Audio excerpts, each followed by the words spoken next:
Hello, welcome. And today's lesson is about feeling your feelings. This is about why and how you want to actually feel your feelings.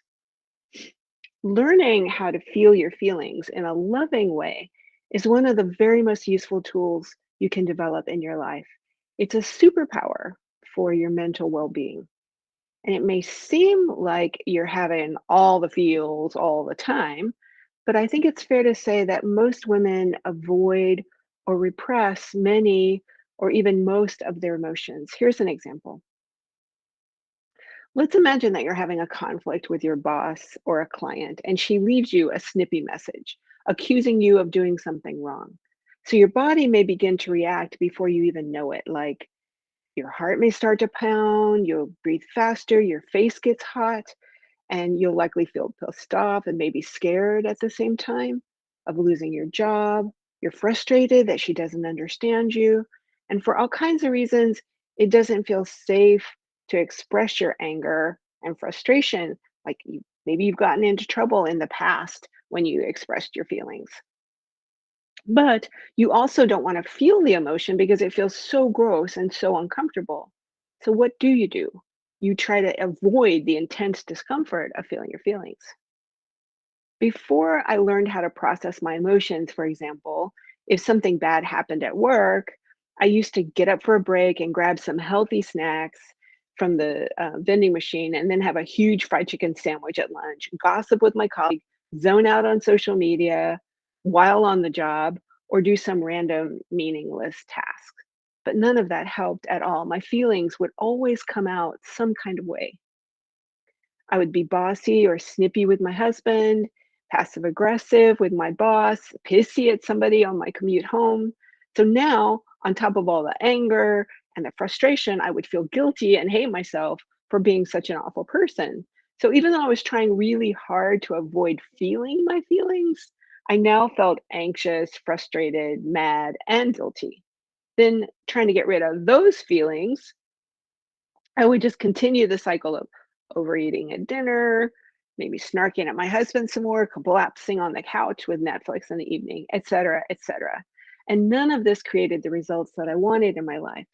What I wanted was to do well at work and have a good relationship with my boss and to feel a loving connection with my husband, my friends, my family. I wanted to feel a wholesome pride and contentment in my life. But instead, I was always playing this horrible, endless game of whack a mole. So sadly, I think that most women do some version of this all day long, all week long, all month long, all year long, every year for their whole freaking lives. And this is a total tragedy. And I think we do this for most of our emotions, from the small emotions, like somebody cut you off in traffic, to the big emotions, like when you lose a job or you move somewhere new, or right up to the huge emotions that come up with the death of somebody close to you, or like a breakup or a divorce or a serious illness. So many times the reaction is so ingrained that you don't even know you're doing it. You kind of automatically short circuit the emotion. What happens is the minute you get too angry, bored, tired, sad, you the chances are high that you just reach for Facebook or news or Instagram or Netflix or a cookie or chips or shopping or alcohol or yelling at your kids or whatever you do to numb out or sometimes lash out. But basically, you do anything to not experience the internal pain of that uncomfortable emotion. The problem with this, besides that it sucks, is that avoiding or repressing your emotions doesn't work. So you know, no doubt know this, but avoiding your feelings doesn't make them go away. So in fact, there's a decent amount of science that looks at how it can seriously harm your health. So there's a 2013 study by the Harvard School of Public Health and the University of Rochester that showed people who bottled up their emotions may increase their chance of premature death from all causes by more than 30%. And their risk of being diagnosed with cancer may increase by 70%. And your relationships can definitely suffer too. So, suppression of emotion predicted lower social support, less closeness to others, and a lower social satisfaction. So, even if there were no scientific studies, I think it's fair to say that most of us know intuitively that a healthy person processes her emotions rather than avoiding them. And what I want to offer in this mini class is a great first step to processing your emotions. We're going to talk about this in depth, but first, I want to clarify a few terms. So, I'm using the terms feelings and emotions interchangeably because most of us do that. But technically, it seems that neuroscientists would say that there's a difference, that emotions are more primal than feelings. It seems that what they call emotions are related to the body, and that feelings are more related to the thoughts that we develop around the emotions. Honestly, I don't know very much about that, but if you're in this self-care course, there will be a link in the lesson page if you wanna learn more about it. But to keep it simple, I'm going to use them in the way that we normally use them, which is pretty much interchangeably. Feelings equals emotions. So first up, here are some of the most basic emotions or feelings. There are whole dictionaries, like literally big fat dictionaries of emotions, but here are some of the ones that are often identified as the most basic emotions: happiness, sadness, fear, disgust, anger, and surprise. I personally was kind of surprised that disgust was one of the basic emotions. That's kind of interesting. I find that most of us have a sort of set of personal greatest hits of emotions, the emotions that you tend to feel. So, for example, most of my emotions are one of these: happy, sad, afraid, angry, resentful, anxious, proud, jealous, frustrated, lonely, peaceful, confused, confident, vulnerable, guilty, regretful, loving, overwhelmed, embarrassed, and ashamed. So this is definitely not in order of how often I feel them. So if that were the case, anxiety would be right at the top, and probably either embarrassment or ashamed would be like in the top five. So if we have this set, we do have these sets of emotions. And now is our $1 million question. So what do we do about it? How do you process these emotions? And another way to say that is, how do you actually feel your feelings? How do you do that? So it's very simple, though it's not easy. So let's start with an example. We'll use the same example from earlier, so that your boss is snippy with you. So it starts the same way. Your heart starts to pound, you breathe faster, your face gets hot. But this time, rather than get up and head to the vending machine, you stop and you notice how you're feeling. You spend a few minutes actually feeling the sensations in your body. You ask yourself, what's going on in my body right now? How does this feel in my body right now? And you describe the sensations to yourself as they come to you. So, okay, my heart is beating fast. I feel kind of queasy. My head feels hot and kind of tight. My shoulders feel hard. I have this kind of buzzy feeling in my stomach. So far, so good. But here's the bad news: it won't feel good. There's a reason we try to avoid feeling these feelings. Actually, it feels pretty awful. And you're not going to want to do it. In my experience, I never want to do it. But here's the good news: the good news is that your body's first emotional response only lasts about 90 seconds. And we know this from Dr. Jill Bolte Taylor and her book, My Stroke of Insight. So she is a Harvard, if you're not familiar with her, she's a Harvard neuroscientist who had a major stroke. And the book is absolutely amazing. Again, I'll put a link on the lessons page. So in the book, she says, something happens in the external world and chemicals are flushed through your body, which puts it on full alert. So, for those chemicals to totally flush out of the body, it takes less than 90 seconds. And she continues, this means that for 90 seconds, you can watch the process happening, you can feel it happening, and then you can watch it go away. So something happens in the outside world, and you get a biochemical surge that moves through your body in about 90 seconds. The wave of emotion is literally only a very short term sensation in your body. Like when your face gets hot, or you feel the butterflies in your stomach, or any of the physical feelings that happen in your body. They are all part of that biochemical surge, and it's literally just a flow of energy through your body. I want you to kind of reflect on that and take that in.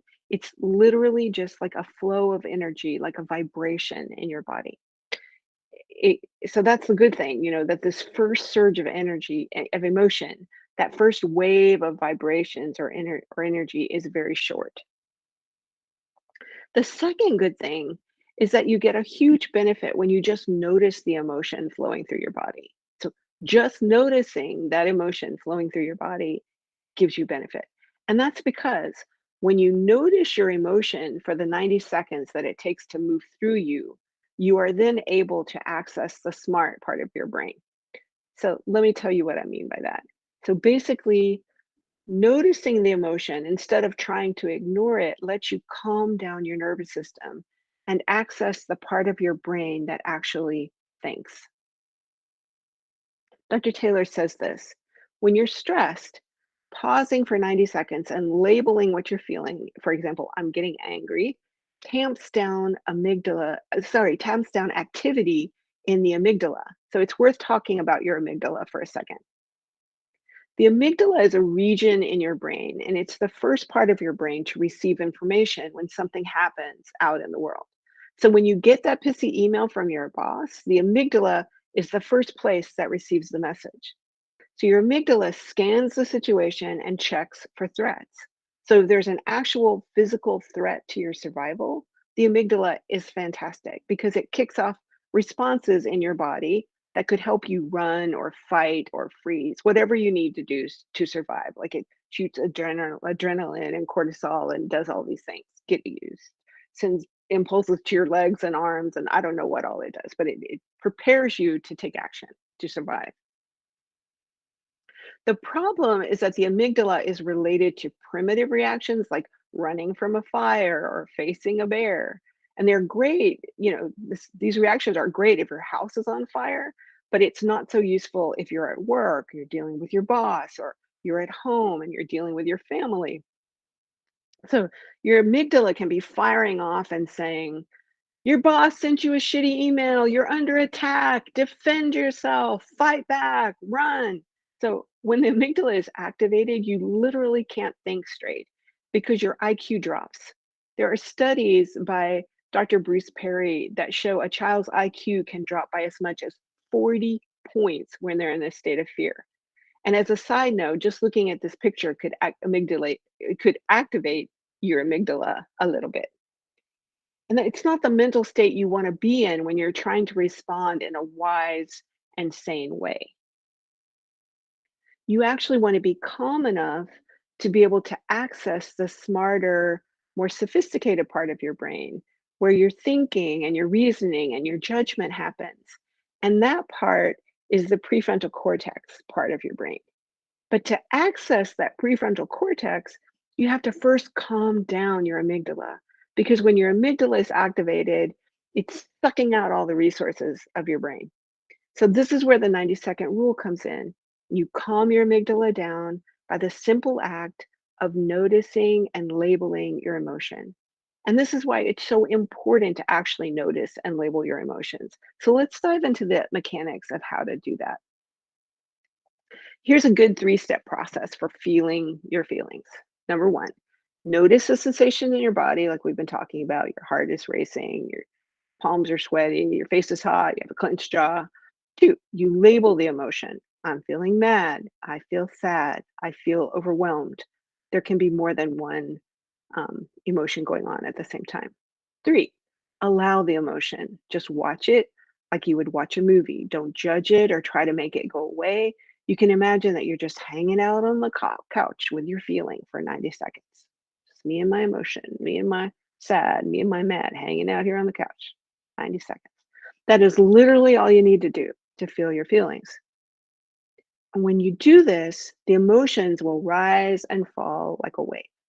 And as the wave recedes, your thinking brain is coming back online. And this is the magic of it, allowing you to think and act in a way that you have more control over, that leads you to better decisions and leads you to better results and better actions in your life. So, here are a few examples of how you could do this in your life. Let's take the situation of you realize your 16-year-old son has not returned from a driving trip and it's getting dark. So, first, notice the sensations. You have a dense, heavy feeling in your chest, like a rock, sinking feeling in your stomach, tightness in your shoulders, throbbing red pressure in your head. It's hard to breathe, your heart speeds up, your legs feel weak. You label the emotions. I feel anxious, I feel dread, I'm afraid. Allow the sensations to rise and fall. 90 seconds. Here's another one.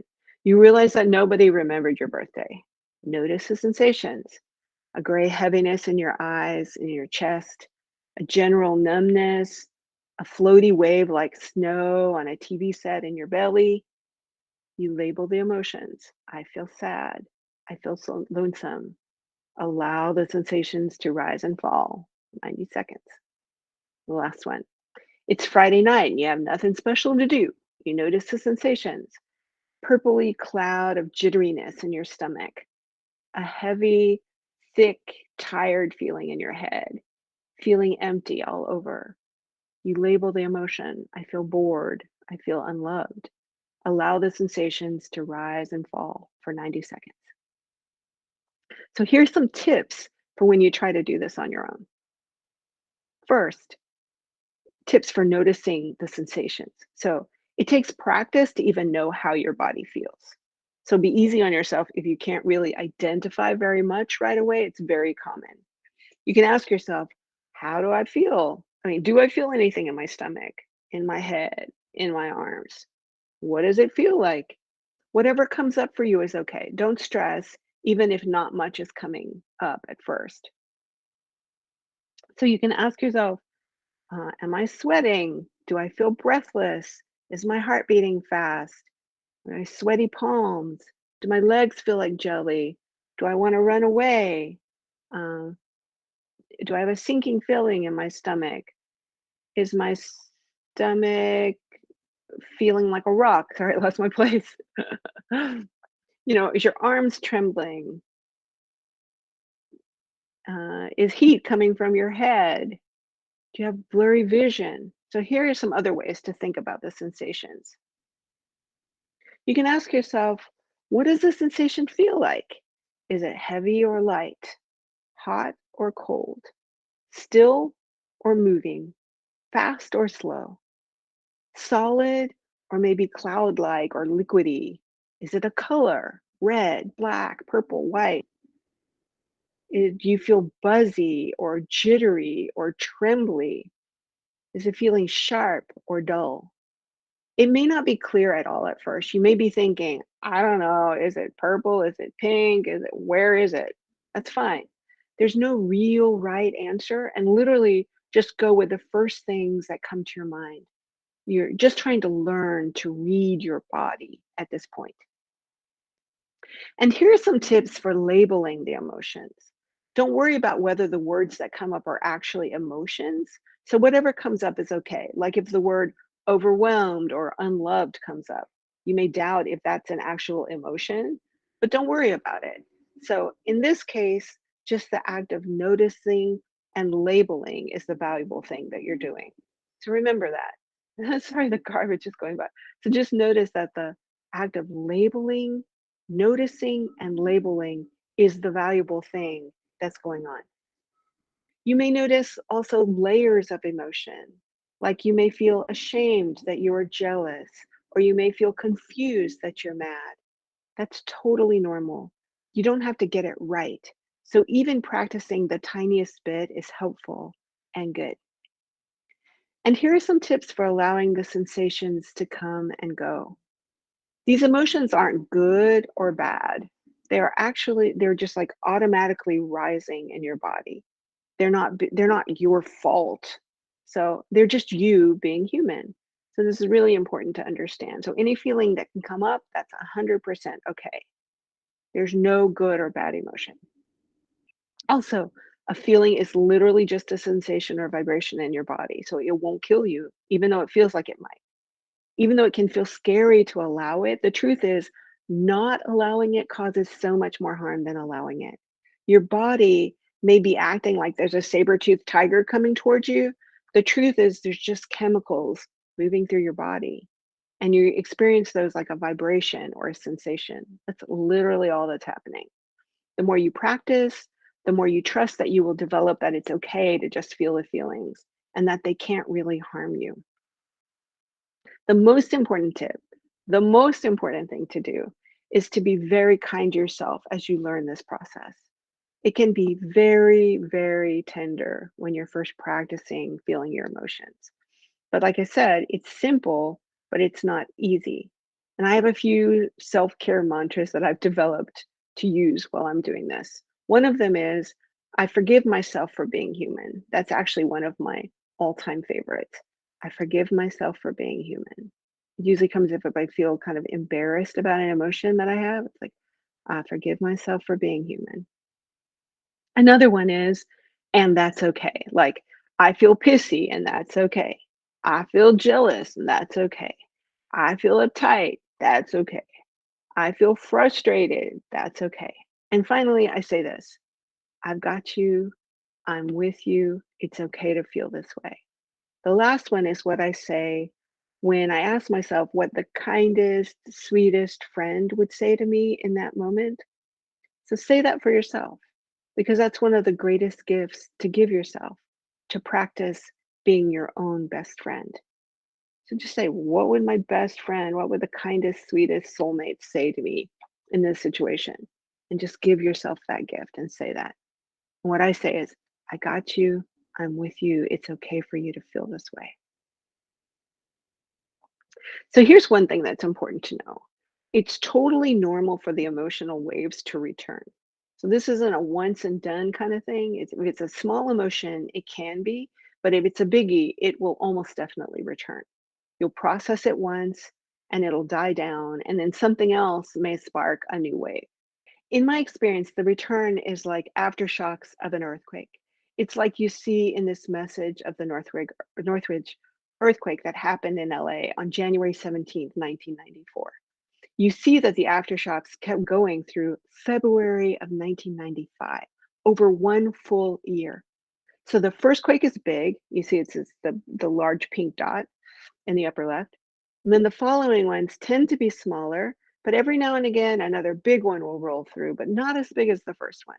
But even if you get another wave as big as the first one, it's not okay. Yeah, I mean, sorry, it is okay. It's not a problem. All you have to do is notice it, label it, watch it fade away. But you may ask yourself, if this is hard and the emotions may keep coming back, why would I bother to do this? Why shouldn't I just shut down emotionally or holler at my kids or eat a bucket of chicken or a bag of Lay's while I'm watching Netflix? Basically, taking this first step in processing your emotions ends that horrible, endless game of whack a mole. So when you feel your feelings this way, you now allow your nervous system to calm down for a while. It completes a loop. So your nervous system gets activated, then it calms down. You finish a loop and it comes to rest. On the other hand, if you interrupt or suppress the emotions as they're coming up, like we normally do, you're kept in a you're keeping your nervous system in a kind of constant agitated state. And by feeling your feelings, your nervous system gets some downtime. It gets some true rest. And you put your thinking brain to use at the same time. So this is great for your body, your mind, and your life.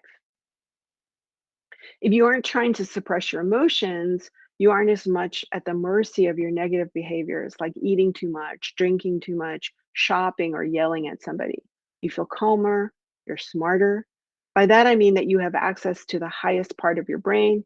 You have the choice of options that you're blind to when the amygdala is in control. So if you think about it, if your amygdala is activated all the time, you're kind of stupid all the time. You just don't have access to your brain, and your day and your life go much better if you do have that thinking brain helping you kind of direct your life. So here's a recent example of how it works for me. I was hiking with my husband a couple of Sundays ago on this foggy early morning that you see in the picture. And we just passed the top of this hill that it's in the picture actually. We just took a picture before this thing happened. So we're starting to go down the other side of the hill. and you could hear a coyote yipping and howling and obviously running our way from back where we had come from. So if he came over the hill, he would be like right there. I love to hike, but I'm pretty scared about various kinds of wildlife, even coyotes. And so also we had no idea if this was just one coyote or why he was running or howling. So I got this surge of fear, and actually, it was pretty useful at the moment. So I was ready to run, and I hollered out really loudly, "Hey, you coyote, we're here! Get out of here!" And I started like clapping like a mad woman. And the coyote stopped. He didn't come over the hill, so that was all cool. But what happened next was where usually I would have trouble. So my husband, Lobsang, mocked me a little bit for being so scared. I can't remember exactly what he said, but he said something like, "Well, somebody is a nervous Nelly," or something like that. And then I felt foolish. So this surge of anger and resentment went through me. I didn't have the awareness to really feel that surge. And so instead, I kind of automatically shot back something at him. I don't remember what it was, but it was something defensive. So, the important thing is I didn't process that feeling at all. So, my nervous system was still agitated. So, we keep walking, a few minutes pass, and I'm feeling another wave of anger, and it's not fun. But this time, I catch the wave of emotion and I try to feel it physically. Okay, my jaw is clenched, my head is hot, my hands are tightened up, my stomach is sort of shaky, and I label it. I feel pissed, I feel foolish, and I allow it this time. I sit with the sensations until they pass. And now my nervous system calms down and my brain kicks in, and I find the situation kind of funny. Not laugh out loud funny, but a little amusing. And I look for a rock in case the dang coyote comes back. And I still feel a little foolish, but at that point, my brain is working. So I forgive myself for being human. I just said that to myself. I forgive myself for being human. Then I didn't still need to be mad at my husband or say anything else mean, and we just carry on and have a nice hike. Then I had a few smaller waves of resentment as we were going along, but I could just feel them and it was no big deal. So in the past, before I learned that tool for feeling my feelings, I would have been in this bad cycle of emotions. I would have said more snarky things, and then he would have said something snarky, and then I would escalate more snarky. And maybe even be mad and uncomfortable for the rest of the hike, or we'd get into a bigger fight. But that's just an example of the endless feelings and situations that could be made better by actually just feeling your feelings. Because in this case, I had the feelings, I felt them, and then I just let them go. And we ended up having a couple more hours of a beautiful hike that day. So you can do it every day, multiple times a day. So personally, the more I develop the skill of allowing my tough emotions, the more I learn and grow, the more weight I lose, the more money I make, the more love and connection I'm creating in my life, the more impact my work makes. I really can't recommend it enough. So that's it for this lesson on feeling your feelings.